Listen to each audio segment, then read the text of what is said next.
Muy buenos días a la amable audiencia de YouTube. Vamos a hacer una oración antes de compartir con ustedes estos mensajes y estos estudios escatológicos que estamos haciendo en el día de hoy.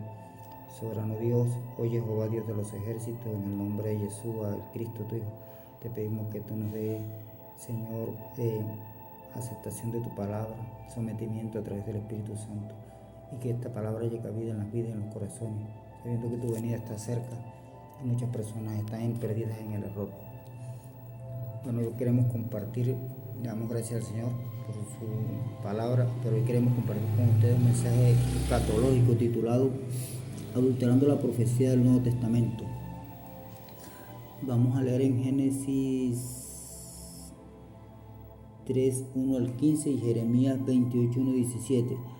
Vamos a hablar hoy del canon. Canon es caña, en griego. Fueron las escrituras inspiradas. Y aquí es donde arrancó el medio del asunto. Yo siempre le he llamado a esta parte el segundo huerto. El primer huerto, que fue el primer pacto con Adán, y ahora el segundo huerto, donde Satanás y el hombre meten sus manos y tratan de adulterar las cosas, y no las dejaron ni las escribieron tal y cual, las transcribieron, pero no colocaron ni el nombre ni ciertas cosas, y añadieron cosas en el canon del Nuevo Testamento, que es lo que ha traído todo el problema y todas las dificultades, y lo que está haciendo que muchas personas se estén perdiendo y la confusión que existe total. Nosotros aquí tenemos el canon del Nuevo Testamento. Este diccionario es Nuevo Diccionario Bíblico Certeza, y aquí está el canon del Nuevo Testamento. Yo les voy a mostrar los formuladores de este canon. Acá está el canon del Antiguo Testamento, el Antiguo Pacto. Como usted lo ve, ahí están todos los libros que se utilizan en la Torá.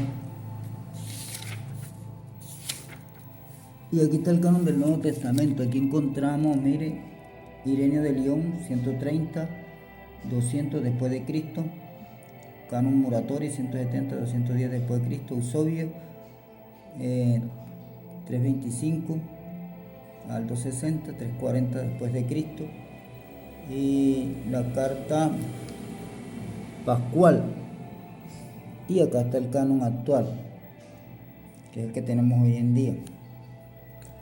Todo esto, muchos de estos fueron los que hicieron el canon y son conocidos como los padres de la iglesia. Aquí tienen a Ireneo y Eusebio. Se lo doy un momento ahí. Pero vamos a leer la palabra en Génesis. Génesis 3.1, para hacer un parangón, una comparación con el Nuevo Testamento. Mira qué dice.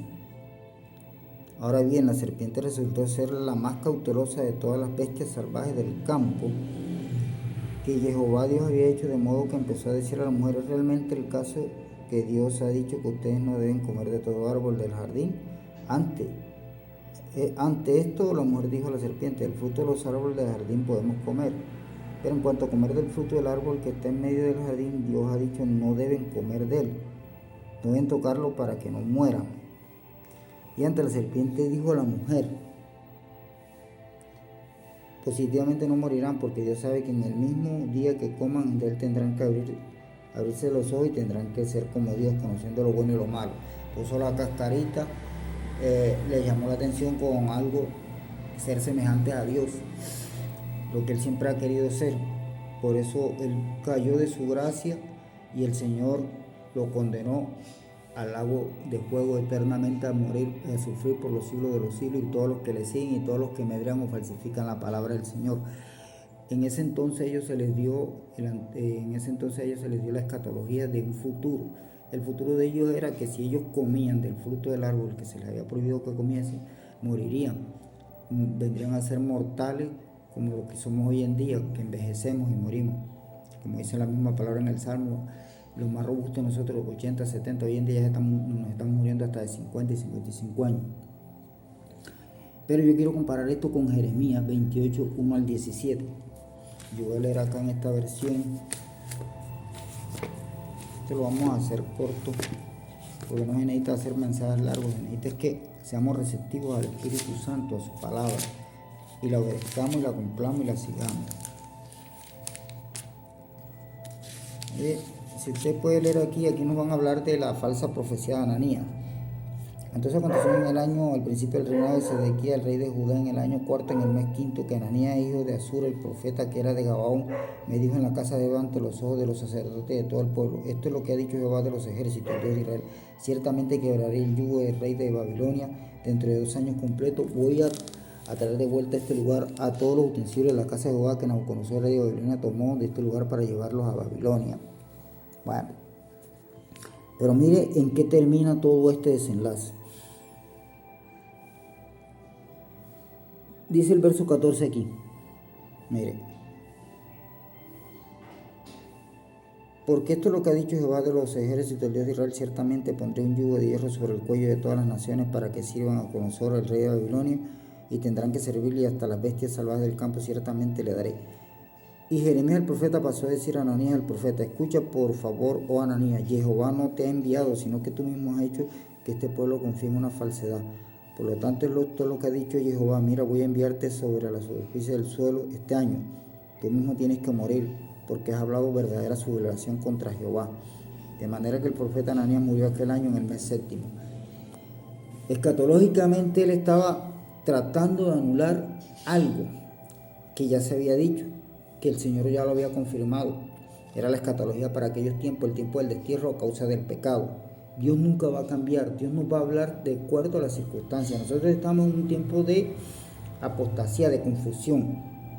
El mundo gira, la doctrina, las religiones giran de un lugar hacia otro, muchos siguen nuevas doctrinas, nuevas sectas, y todo el mundo quiere escuchar algo nuevo y nadie quiere centrarse en lo antiguo, en la palabra, en la senda antigua. Este hombre llevó a la perdición a muchas personas y lo llevó a confiar en el error, y por eso Dios lo cortó.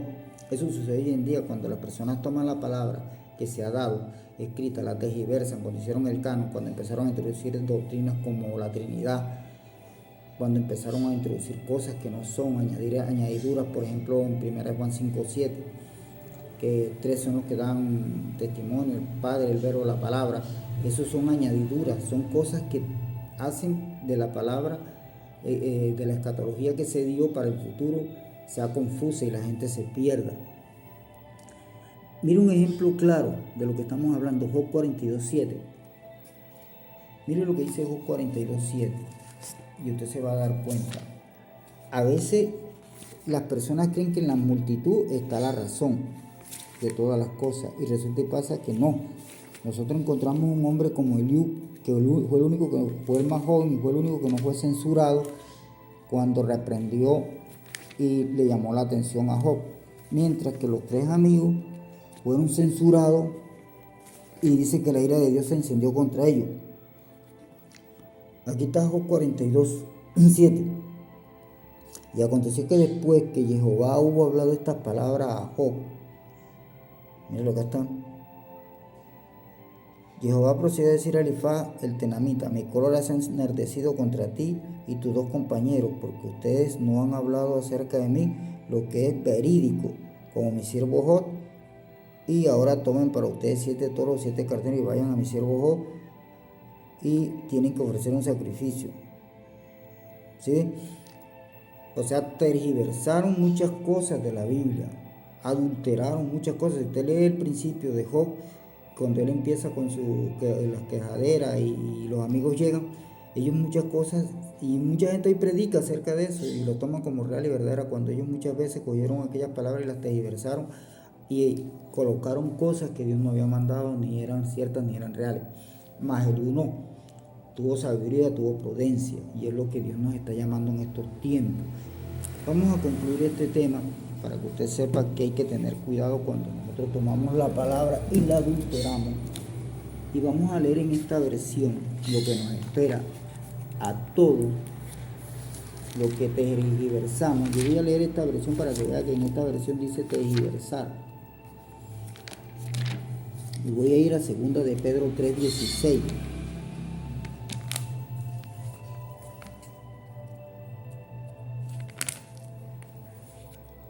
Y usted se va a dar cuenta que esto es real, que esto no es un juego.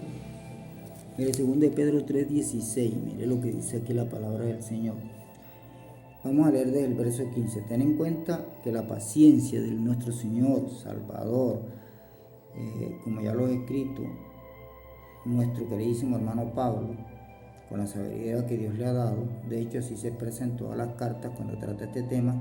Es cierto que en estas encuentran algunos puntos difíciles, que los ignorantes e inestables tergiversan, para su propia perdición, lo mismo que hacen con el resto de la Sagrada Escritura. ¿Sí? Entonces, hermano, hay que tener cuidado.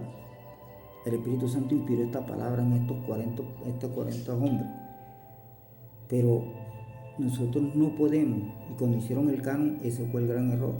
Cambiaron la escatología bíblica, introdujeron cosas escatológicamente que no son, introduciendo doctrina, pero que escatológicamente el Señor lo había dicho y lo había profetizado antes. Y como el apóstol Pablo, y como muchos lo habían dicho, el apóstol Pedro y casi todos los apóstoles escribieron en sus epístolas que debemos tener cuidado porque venían tiempos peligrosos donde iban a tergiversar la palabra, donde le iban a cambiar, donde le iban a adulterar, donde iban a añadir doctrinas y herejías de demonios para la perdición de muchas vidas. Apocalipsis 22:18, con esto terminamos. Me permito leer acá en esta versión. Apocalipsis 22:18.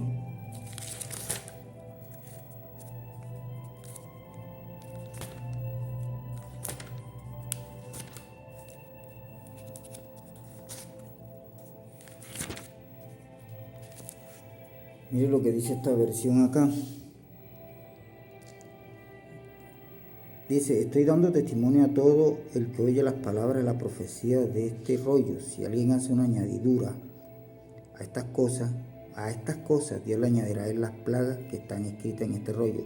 Y si alguien quita algo de las palabras del rollo de esta profecía, Dios le quitará su porción de los árboles de la vida y desde la santa ciudad, cosas de las cuales se ha escrito en este rollo.